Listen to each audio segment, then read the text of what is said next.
Estamos en un frontón mítico, lo hemos visto, la presentadora lo ha señalado y lo hemos visto en las imágenes del vídeo, como habéis visto, no solo por las finales de pelota, por aquel acto heroico de Joseba Elósegui, por aquellas primeras y atronadoras palabras de Xabier Arzallus en aquel mitin del 77. También es mítico, como se ha dicho aquí, por ser un templo de la bertsolaritza. Eta bertso batekin esango dizuet agur.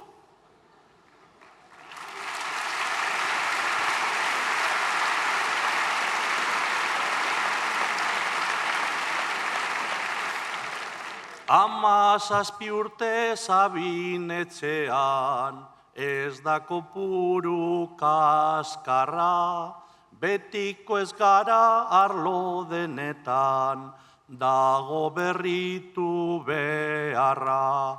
Agur honekin mezu batean, jarri nahi dut azpimarra, inork ez beza, inoiz ahaztu, batasuna da indarra.